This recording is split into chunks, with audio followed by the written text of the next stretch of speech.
ডিম দিয়ে এমন এক রান্না দেখাবো যা খেতে অনেক অনেক মজাদার, যাকে বলে একে একটি লোভনীয় খাবার। আপনারা যারা ভিডিওটা দেখতেছেন তারা অবশ্যই একবার বাসায় ট্রাই করে দেখবেন।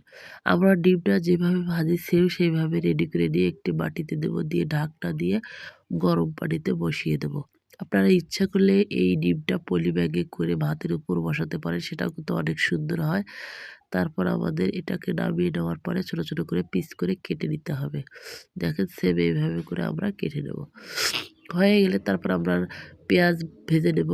লাল করে ভেজে নেওয়ার পরে আমরা সব ধরনের মশলা, আদা বাটা, রসুন বাটা, একটা সাদা এলাচ দিবেন, দিয়ে ভুনে করে নেওয়ার পরে পানি দেবো। দেওয়ার পরে ফুটে ওঠার পরে পিসগুলো আমরা এক এক করে দিয়ে দেবো।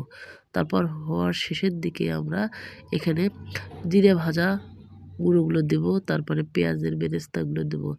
দেওয়ার পরে এটাকে আমাদের রান্না হয়ে গেলে পরিবেশনের জন্য আমরা রেডি করব। দেখেন অনেক সুন্দর হয়েছে, এটা কিন্তু খেতেও অনেক মজাদার। তা আপনারা অবশ্যই একবার হলেও বাসায় ট্রাই করে দেখবেন। এটা উপস্থিত একটা খাবার, কেমন লাগলো কমেন্টে জানাবেন। আসসালামু আলাইকুম।